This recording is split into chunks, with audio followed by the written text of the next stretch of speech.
Big Sills, the show that matters, the show everyone listens to. And as my good friend Angelo Cataldi just told me, the last show that's truth, justice, and the American way. And the Big Sills way. Welcome aboard. We so appreciate all of you coming aboard with us. We do. We know you have many options out there. You could go anywhere, but you choose now to keep coming here, and the more the merrier, and people keep flocking to the show. It keeps growing. Every time our guys put a clip or we put an interview up, we post a show, it continues to grow each and every single week. I got off the phone 2 minutes ago with Angelo Cataldi, and he goes, dude, you're killing it. You matter in Philly, which means this, you guys matter. Congratulations to you. You guys are becoming a voice, not only just in Philly, but the NFL. And you're rattling cages. Perfect. This show will keep its identity like I have for 28 years in broadcasting. We're not deviating off of anything. And some good news today. You know what's great about the NFL? They know how to use a sports calendar. Unlike the NBA. Hey, did you see this? You know what was that, flag football and those NFL games had higher ratings than the NBA All-Star game. You see, the NBA still thinks they're a political party, and they can tell you how to think and how to believe, like some people in our country like to tell you. Instead of just giving you sports like the NFL does. People don't come here to listen to my stupid-ass politics, nor do I want to give it to you. You come here for sports. That's why you go to the NFL. Today's official NFL tag day. Teams have to start really the process of building their championship journey. Some teams are going to be Super Bowl contenders, and some people are not going to be Super Bowl contenders. It's what you do in the offseason that sets the stage for what you're going to do in the fall. You see, unlike the general manager for the Eagles, he thinks you can kind of put Band-Aids on the football team in season and hire those trash can linebackers, and you think you can go out there and just put linebackers out there, and you know for a fact that those guys clearly aren't good enough to make the team. You got to build your team in the offseason like he did in 22. It was a marvelous job that he did. He did a marvelous job in 22. 23, it was a train wreck. I would say this to you. Your offense, Super Bowl contending offense. Your defense, bottom 5 trash can defenses. Take a look at what happened. 1-7 down the stretch. That's not an opinion. That's a fact. One of the worst defenses in the league. All 3 levels. Run defense, linebackers, back 7. All terrible. All terrible. All terrible.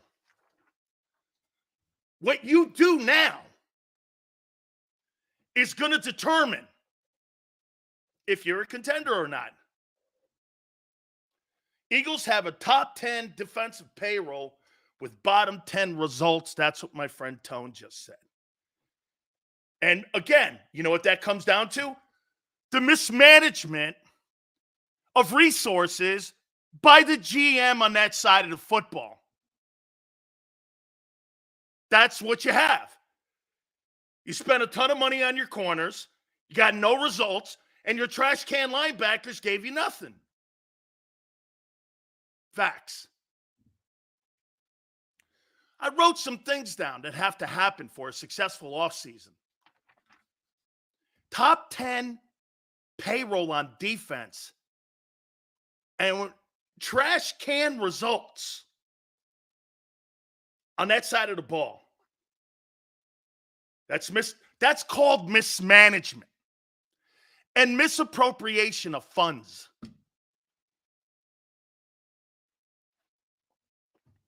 I wrote down some things here before we get into the major topics. For the Eagles to have a successful 2024 offseason,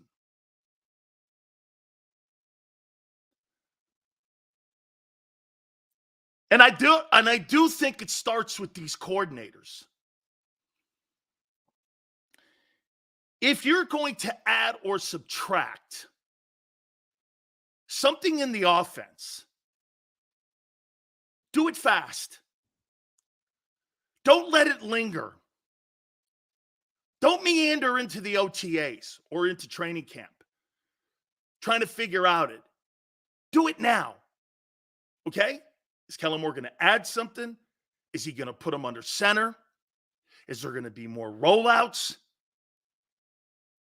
Whatever. Make it fast. Start practicing it now. That's another thing. You might want to work harder.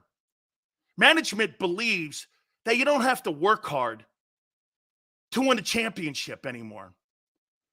Those weak-ass practices, calling training camp, ending OTAs. You want to know why Jordan Davis is a fat ass? Because you don't work hard enough. Signed, Javon Hargrave.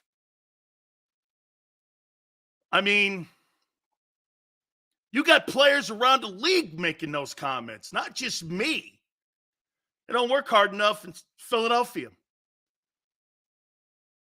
Javon Hargrave said that. They don't work hard enough in Philly. When I got to San Francisco, we went to practice.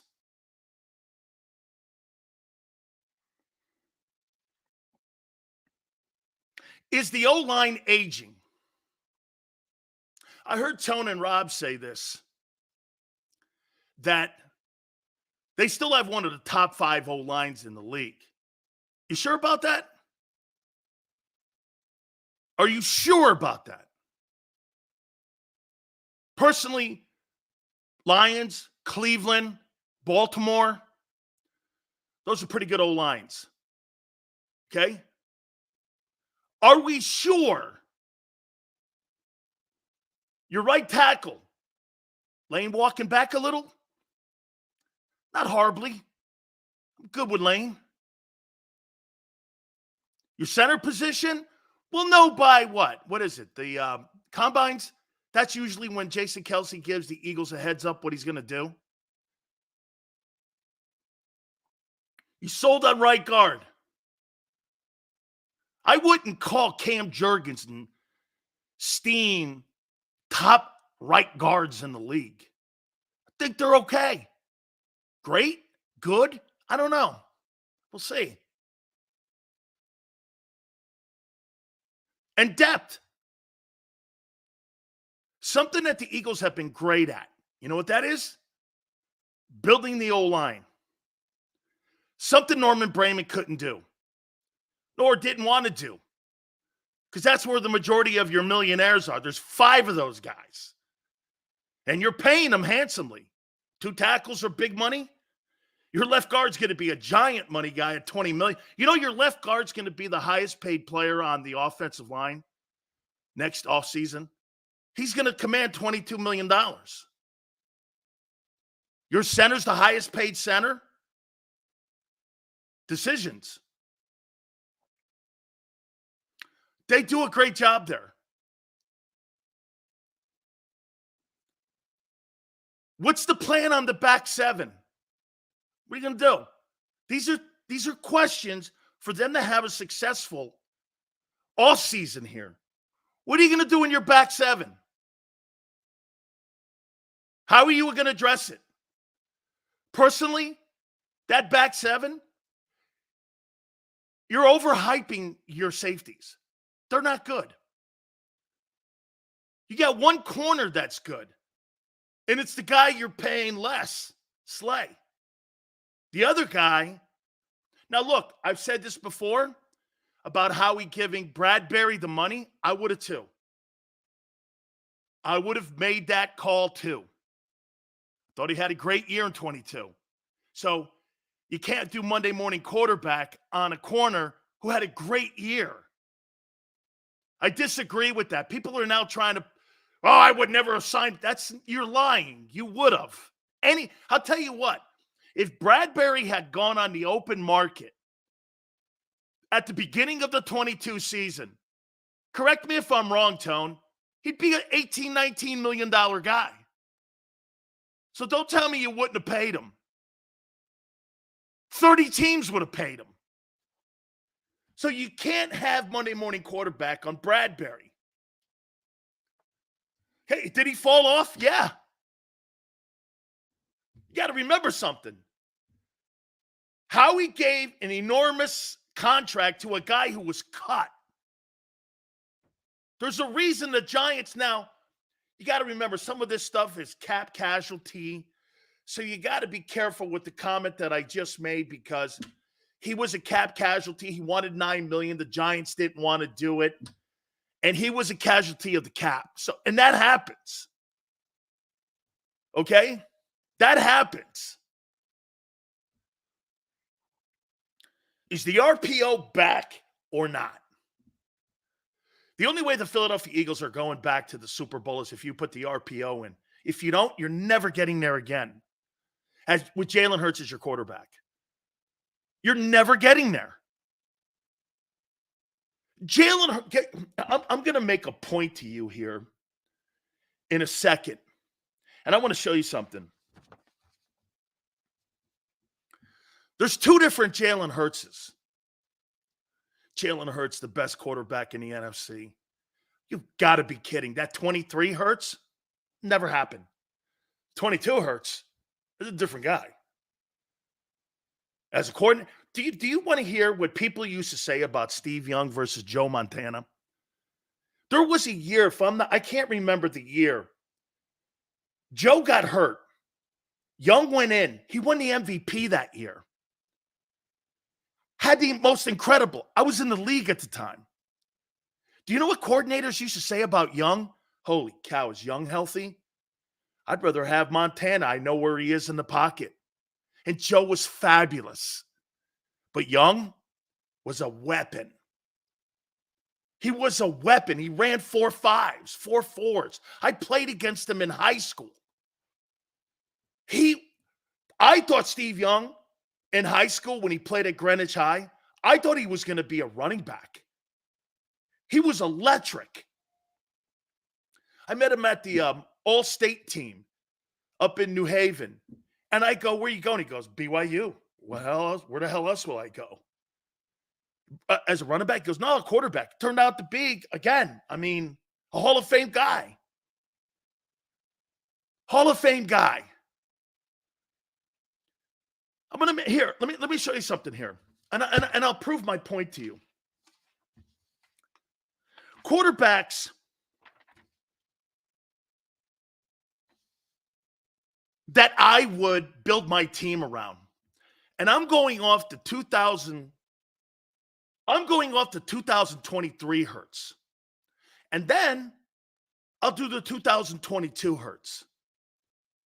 Fair? Because so far we've seen three different dudes. And by the way, the metric works for Jordan Love. He gets the benefit of the doubt. Hurts has only had one great year. First year starting? How about this? You think Jordan Love had a better first year starting than Jalen?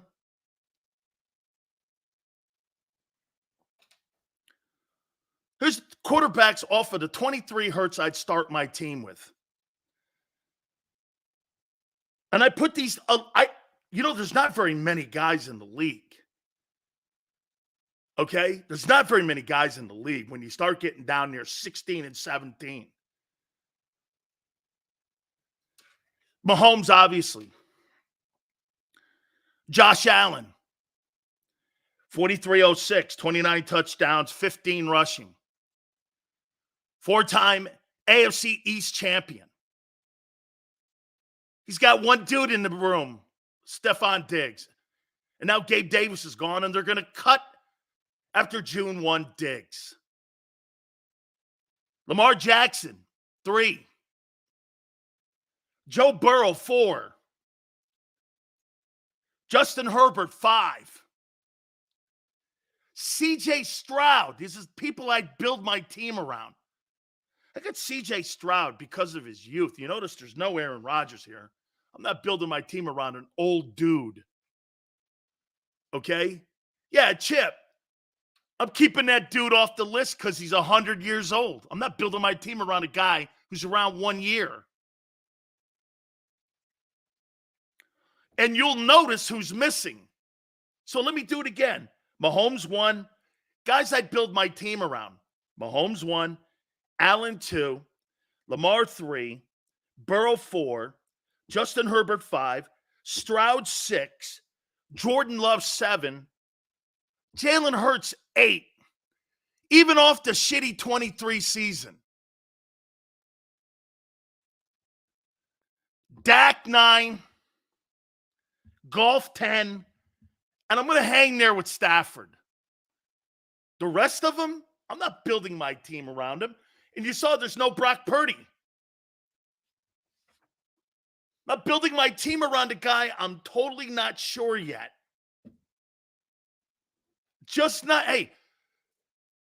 I'm just not sure yet. You see, the difference you get here with our show compared to others, we're not going to be an Eagle pom-pom waver. We're going to tell you what others think of this kid and the organization right now. Not building my team around Kirk Cousins. Kirk Cousins is a damn good quarterback, and I'm glad to see the Vikings are back having a conversation with him. Okay? I am. I think it's important. Where are you going? Into the draft? Does it make sense? We've been saying this. You think it makes sense signing a guy who's a wide receiver for $30 million and you're going to go into the draft and draft a rookie quarterback? I don't know how that helps the team win games. You're in a complete rebuild then. Best move for the Vikings is to trade his ass. Get draft picks.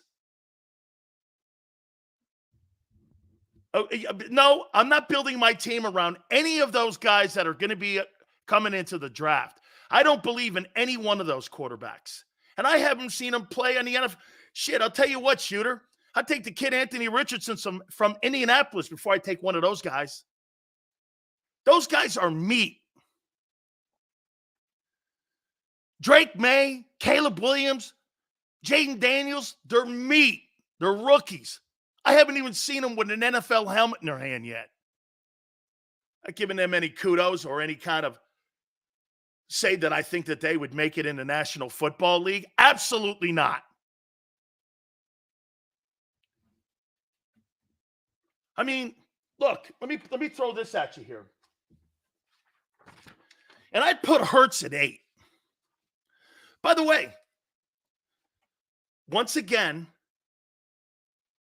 I believe that the front office is trying to make Jalen Hurts a better version of 23. You're not going to win a Super Bowl, dude.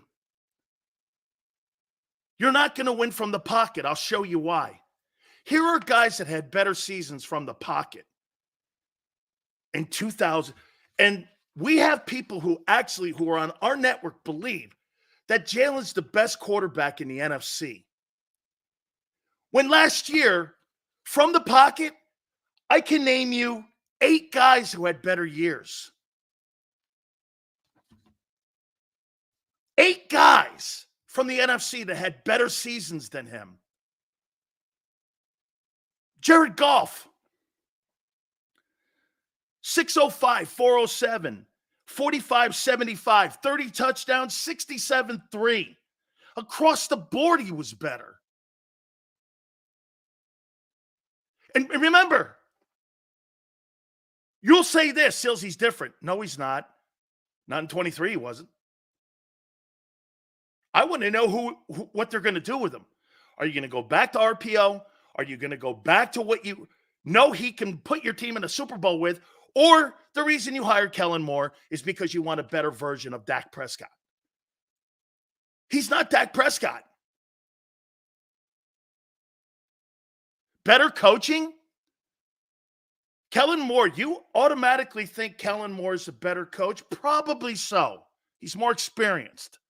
For sure, so you give him the benefit. Last 2 years, I don't know.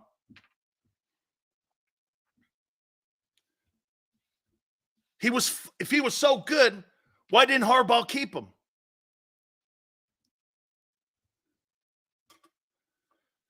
Brock Purdy, 444 attempts, 308, 69-4, 42-80, 31 touchdowns. Remember something. They want Jalen to be a better pocket guy. So I'm talking about pocket guys in the NFC. Not dual threat. Because that's not what the Eagles want anymore. They don't want dual threat. That's why the high turnovers. Dak, 590, 372, 69-5, 45-16, 36 TDs, 9 picks. Had a superior year than Hurts from the pocket. With Mike McCarthy and not Kellen Moore. Jordan Love. You know what's really funny here? Now that you think about it, Brock Purdy, Kyle Shanahan, Dak, Mike McCarthy, Jordan Love, Matt LaFleur, Matthew Stafford, Sean McVay. I mean, these are just NFC guys. Golf was number 1. Baker Mayfield, 566. 36. Baker Mayfield had a better year from the pocket than Hurts did. Sam Howell had a better year from the pocket than Jalen Hurts did. And probably not. The 21 turnovers, no way. I'm not going there. Jalen had a better pocket year than him. Okay? 63-4, 21 INTs with 21 touchdowns. He did not. I'll take that back. How about Derek Carr? How many people think Jalen had a better pocket year? And remember, this is what they want. This is what they want. How about Derek Carr's year? How many people believe Jalen had a better year from the pocket than Derek Carr? I thought he did. I thought he did.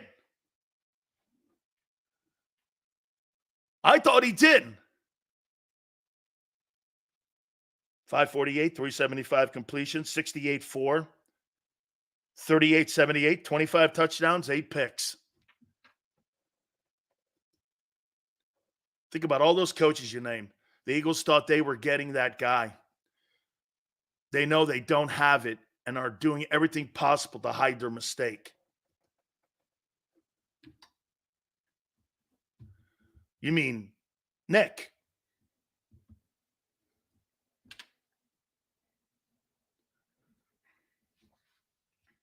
How is Jalen Hurts going to evolve from the 23 season? He's not.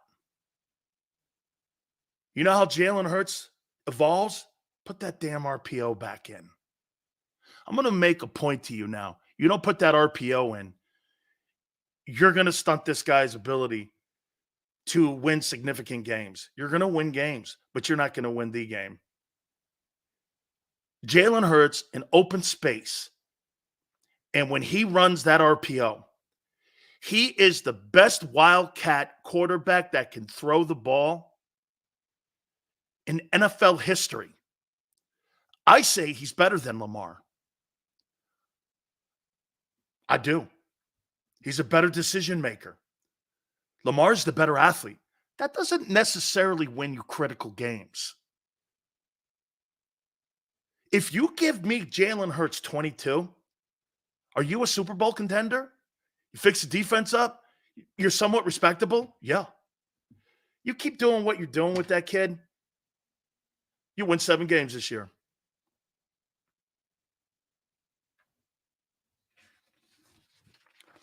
I named you 9 guys who had better passing seasons on what they want to accomplish. And you guys think magically the right guy to hire was Kingsbury, not Moore. Once again, you got the second best coordinator you desired. Last year, you got the third best coordinator defensively. And you had to settle, and that's why you hedged your bet with Patricia. No one really knew what his job was.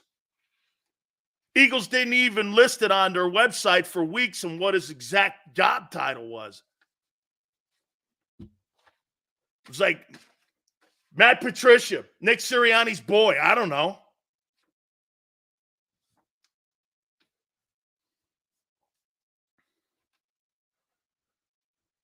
You'll never get there the further you get away from, and again, I keep hammering this point because you paid the guy for the 22 season and the growth level that Tone talks about all the time. And then you're getting away from it. You're trying to change it. It makes absolutely no sense. And then the inconsistency of the hiring of the coaches. Last year, you hired training wheel coordinators with zero experience.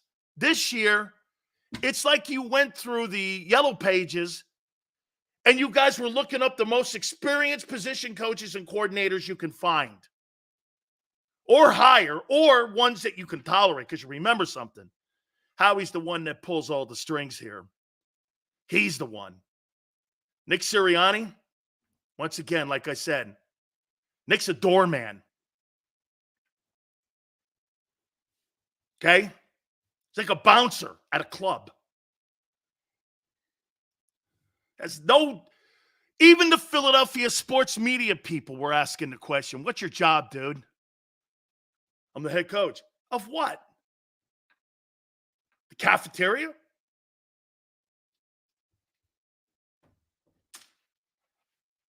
Come on, man. It's time to get down to some really serious conversations here.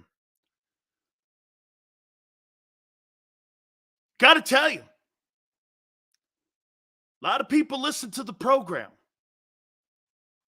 And you know how I know we're doing it right? I know we are, because you're here.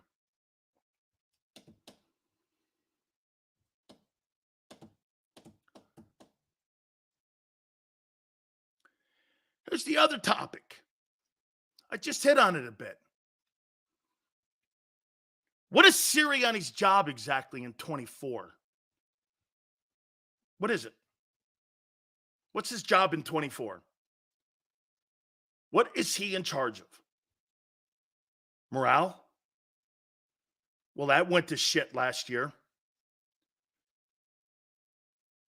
Screaming at the fans, like in Kansas City or Indianapolis or Arizona? Help me out here. What's his job? Lying at press conferences? Making things and stories up like Seattle? Help me out here. He's a motivator. Okay?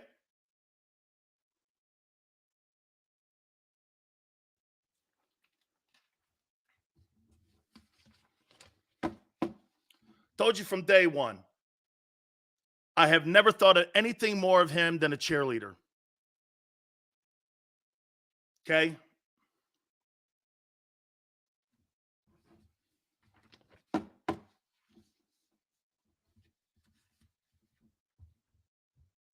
The success is going to be, get this, there's more pressure on Jalen around him going into this year than his entire career. This is a career year for him. Because you know what you're going to do with Jalen Hurts here? You're going to do this. He was a one-year wonder. Nobody wants to say that. Have we seen one-year wonders in sports? All the time. Legendary one-year wonders. Jeremy Lin, Roger Maris. Go down the list of one-year wonders. right?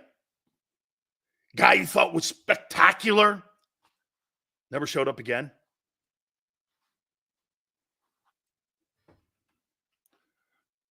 Prince goes like this. That's bullshit. He's not a one-year wonder. How do you know that?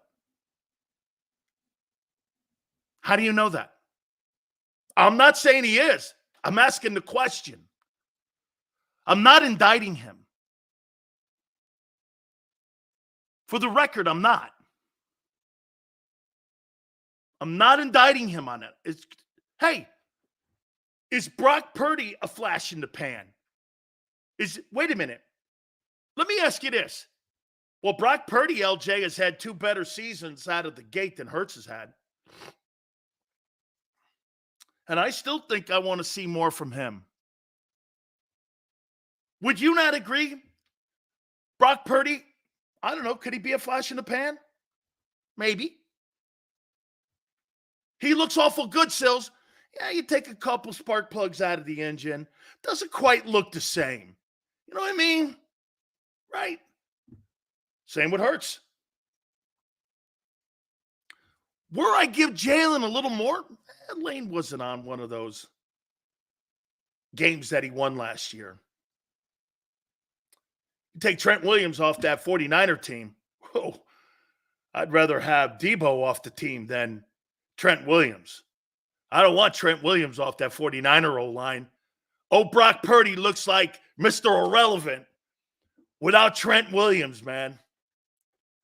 Lost Lane in the Buffalo game. Yeah, and it was an iconic moment in the 5th quarter for Hurts. That drive was the best moment of the year for him. That was his shining moment of the season, was that Buffalo overtime. After that, all the energy they put into that game, after that game, the team was never the same. They put everything into that win. And after that, you started losing to Drew Lock, Tyrod Taylor, Tommy DeVito, Kyler Murray. Name the bums you want down the stretch. I mean, you were losing to some of the worst people who will not be considered at all for starting quarterbacks next year. Even though I'd like to have Tyrod Taylor backing up Jalen. I started thinking about veteran backups for Jalen. I like Tyrod Taylor. I think Jalen and him would get along well. Like, can you imagine Jalen going over and asking him questions? What do you see here, there? All the trials and tribulations he's been through in his career. You know, he's been through the ups and downs. I mean, I kind of like that. I think that's one of the great dynamics that you guys had when you had Frank Reich and you had Doug Peterson and you had Nick Foles there with Hurts. What do all 3 of those guys have in common? That were all behind Carson Wentz. They were all backup quarterbacks. Frank, Doug, and Nick. They had seen all the shit, been told all the crap. They knew all the pitfalls. Wentz just wasn't strong enough to pull himself out of it. They're 2 different people. I see people constantly comparing Carson Wentz's situation to Jalen. 2 different folks. Now, the organization did not help Jalen Hurts last year by hiring those bums as coordinators. You guys kept telling me because Brian Johnson played with Jalen Hurts and these guys have been playing with Tonka toys since they were kids, that was going to matter. I went, that doesn't mean shit in the NFL. No one cares. You don't have to go out to lunch with your coach, dude. Your coach has to put you in a position to succeed. That's all I care about. I don't care he's my boy. Has nothing to do with it. Has nothing to do with it. Okay?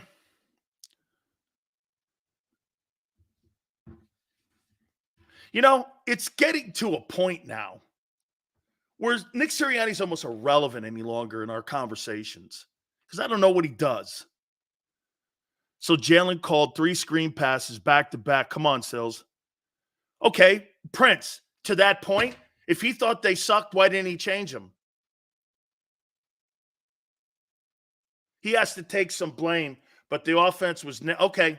I see what you did. Okay. I got it. I didn't read all of it. I got it now. You're right. He's got to take some of that blame too, which means he's got to be more of a leader. In game, not at press conferences.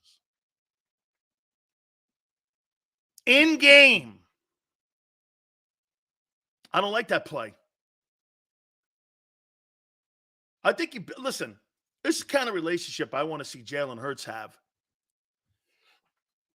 with Kellen Moore. The greatest coaches that you could ever have are coaches that you trust. Do you trust them? Here's the difference. There's coordinators in the league that want to put up a lot of points and a lot of yards, but don't really try to win games. They're there to service themselves, try to get head coaching jobs. There's certain coaches that develop, want to win games. I think that Joe Brady kid up in Buffalo is the best thing ever happened to Josh Allen. Best thing ever happened to him. You don't have to throw for 450 yards, son.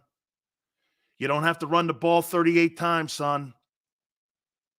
The punt team is just as important as the offense, son. That's why there's 3 parts of football. Defense, offense.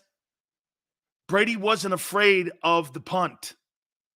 I don't know why quarterbacks and why the Eagles are so hell-bent on big plays when big plays don't win you Super Bowls. If that was the case, the Patriots would have won the Super Bowl with Moss in that electric year they had. Instead, they won Super Bowls. Check down, punt. Check down, punt. Check down, punt. Vinatieri, go home, lift the Lombardi trophy. That's the story of the Patriot dynasty. It's boring. I think the owner of the Eagles doesn't like boring. Boring wins Super Bowls. Boring. Brady's boring. Mahomes is electric. He's electric. He even looks different winning than Brady. Brady's not as talented. Hurts can be the same. Hurts can be a Tom Brady. Check down. Throw it to the easier open guy. You don't have to go plus. We showed you that passing chart that Hurts had in 23. He had a quarterback rating in the middle of the field of 8. 8. 8.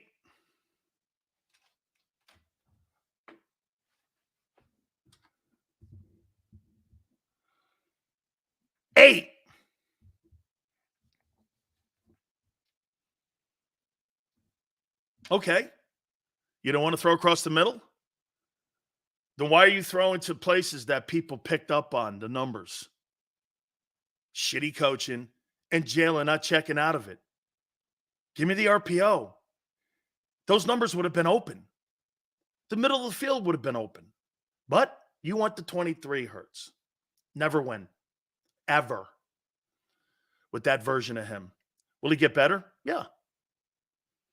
Barring injuries? Yeah.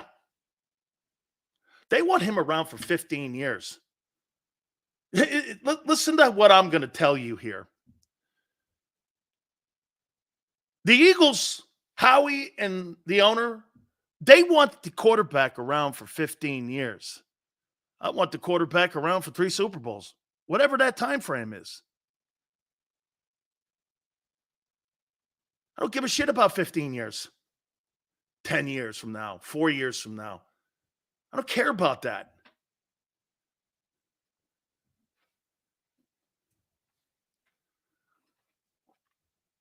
The Patriots dynasty is what should be copied around the league. Not the big play offenses. Isn't it funny? Kansas City's not a big play offense anymore. You know, Tone, I'd like to know how many underneath passes Mahomes threw this year compared to, well, then again, he didn't have a 1,000-yard receiver. Did the Packers? The Packers had to have a 1,000-yard receiver, right? Right? They had to have a 1,000-yard guy. Patriots, for their dynasty, run the majority of offense was middle of the field. Jalen would succeed.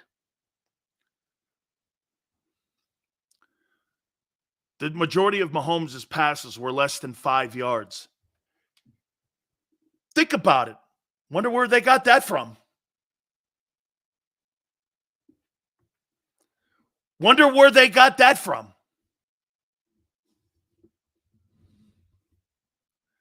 It's not about the greatest thing that my coach used to tell me all the time, Jimmy Johnson. It's not about the big plays you make.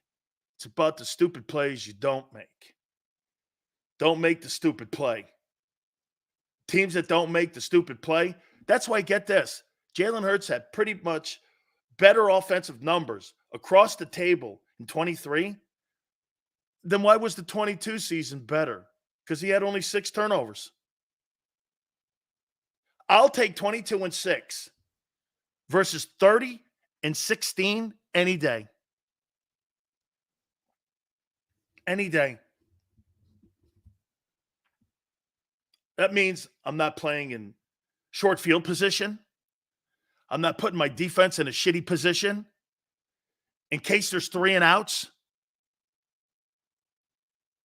The whole thing, offensively, I think the offense ran the defense out of gas, actually. It was almost a Chip Kelly effect. Isn't it ironic to you that the defense was so good early? And all of a sudden, when the offense kept sputtering along, not running the ball anymore, no RPOs, became predictable, the defense got worn out being out there. You don't see that, though, do you? That the offense of the Eagles wore the defense of the Eagles out in 23. You don't see that, do you?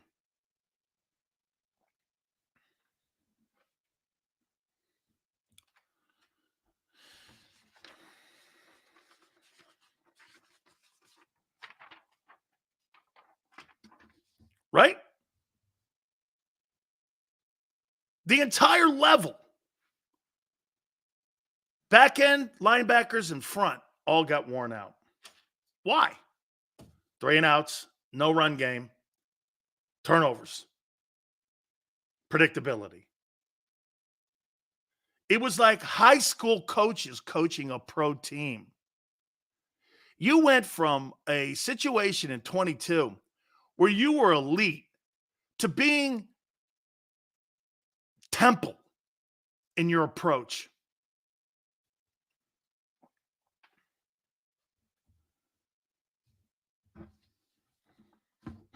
Rob will probably kick my ass for that, and so will Angelo.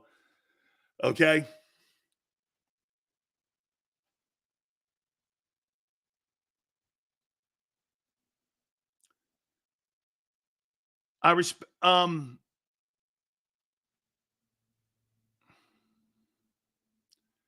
Take the turnovers out of the equation, Jalen. You can't take the turnovers out of the equation.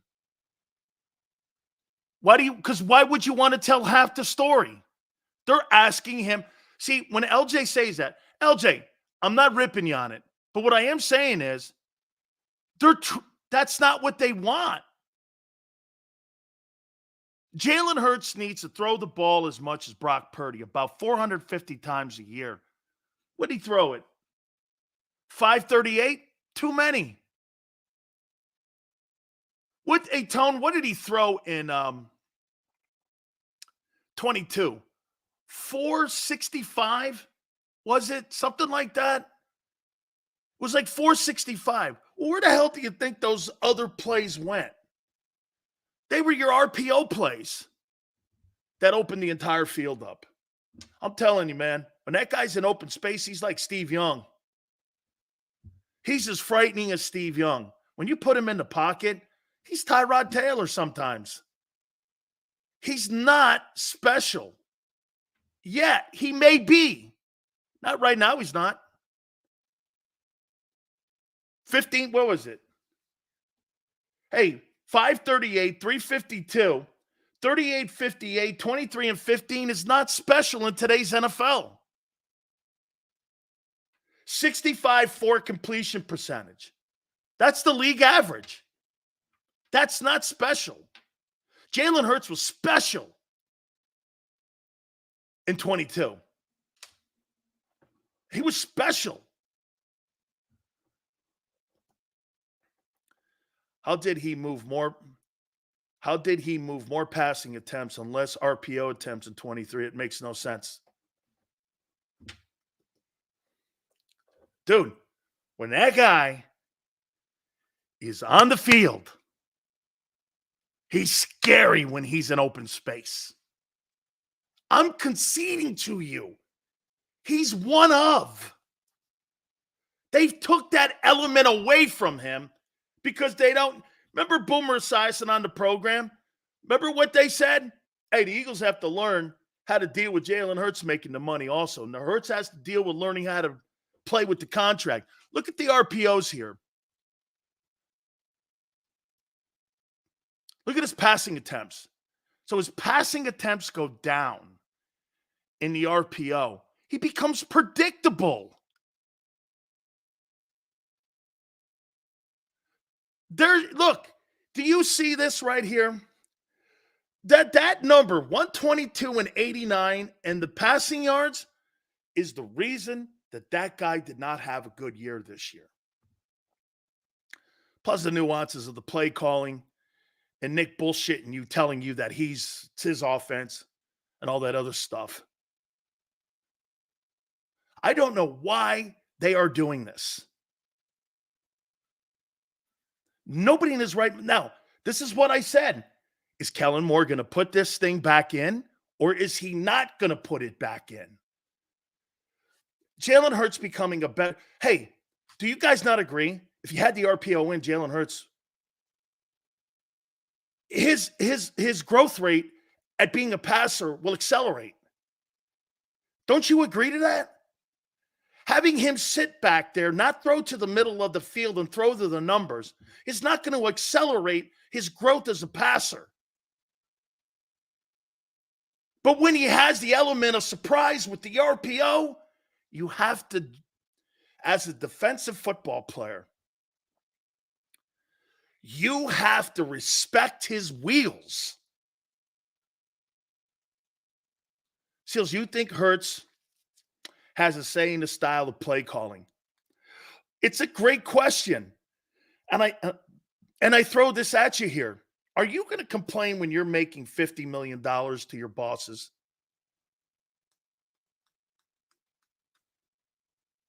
This is part of what Boomer said. This is part of what Esiason said. Hey, you got to learn how to play with the contract. No, I think they got to learn how to deal with the contract.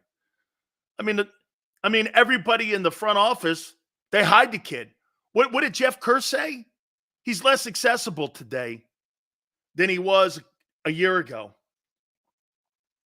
Even in the handling of the kid, they're not doing it right.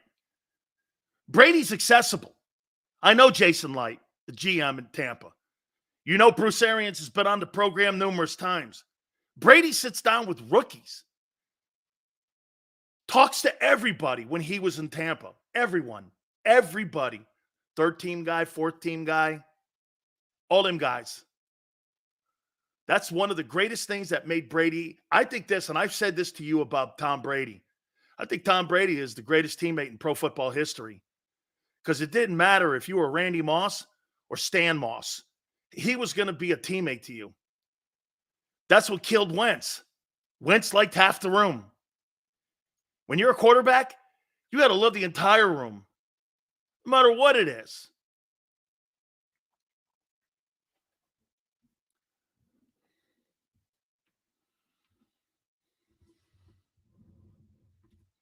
Well, let me say this to you, too. I hear Tone talking about the one thing that gives me hope on Hurts. You know what that is? Yes, his intangible. You know what that is? He's a workaholic. He's a workaholic. Kyler Murray's not a workaholic. There's guys that just, Jordan Davis is not a workaholic. Like, if Jordan Davis is not told, or they don't, see, here's the problem that they have when they don't have hard practices. Not everybody's going to be Brandon Graham and run extra sprints after. They're going to do what they're told and go home, put their pants on and go home and eat sandwiches. They're not going to go over and above. You hope he would. Half the room doesn't do that. They rely on their ability. I already know the problem with Jordan Davis. Take it from someone who failed. Okay? He don't work hard enough.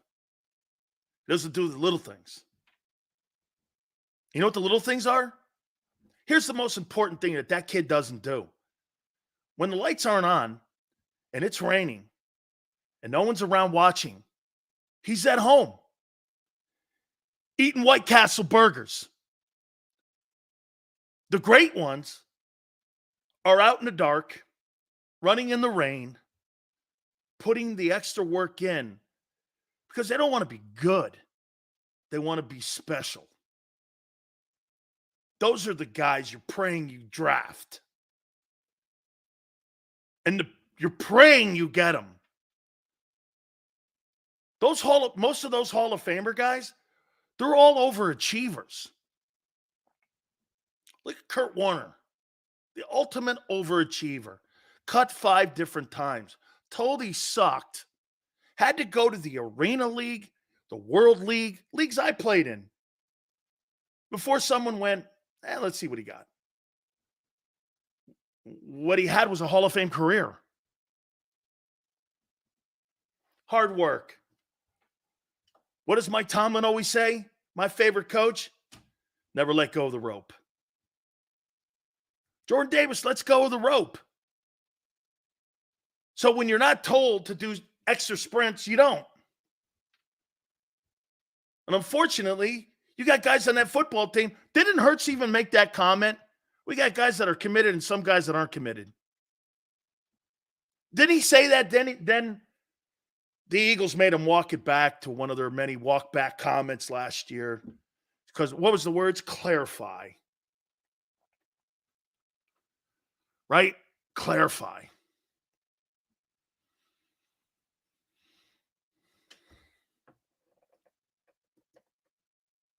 So many words he called the team's commitment out.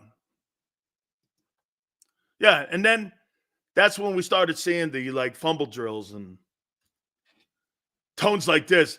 Hey, Sills, they do that every day. I've never seen it.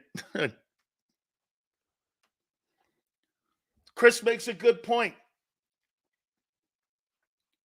He does. Hurts could have been talking about the coaches. They could have been. Coaching last year was atrocious across the board. Decision making was atrocious.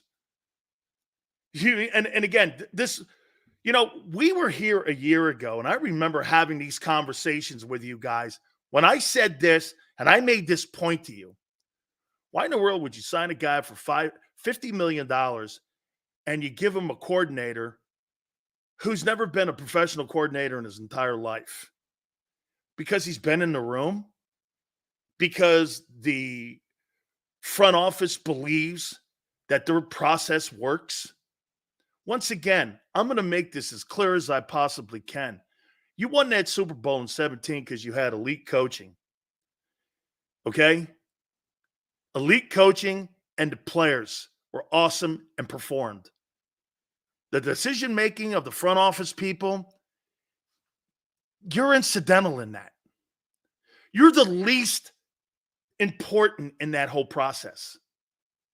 Players' effort, coaching, and guts won that Super Bowl. You know what lost you the Super Bowl? Meddling in 22 and inferior coaching because of control. Remember what I told you about the owner and the football team? They care more about control than they do winning a Super Bowl. Okay? It's evident. They're action. That's not an opinion. It's not an opinion. Brian Johnson was a huge fail? How do you know that? It was Nick's offense, is what we were told. How do you know that? Remember what I told you. Nick Sirianni's a 12-11 coach as a play caller. When Steichen was here, he took over the play calling after 2-5. With Nick Sirianni boasting about him being the play caller, he's 12-11.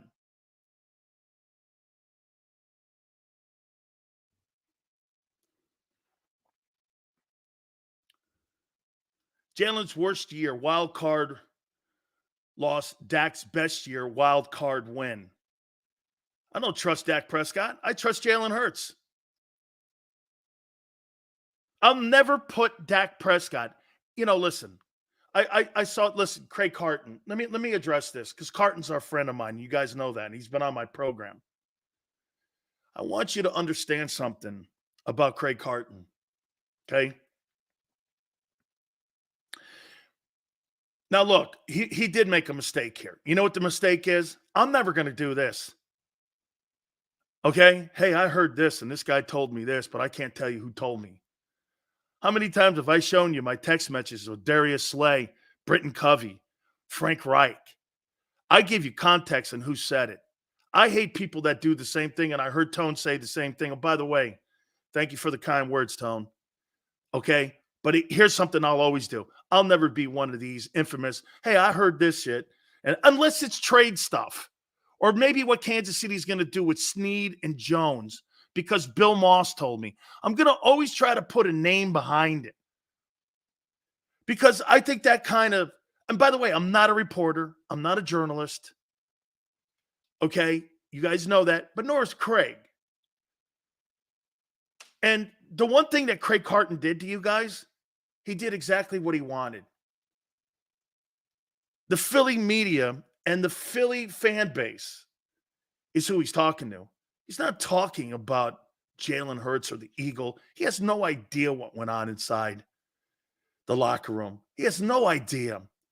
But he knew any innuendo like that over a woman. I mean, sure, okay. I mean, I look, I'm not even going to really go anywhere with that because I have no intel on that, nor do I care to even respond to that. That's why.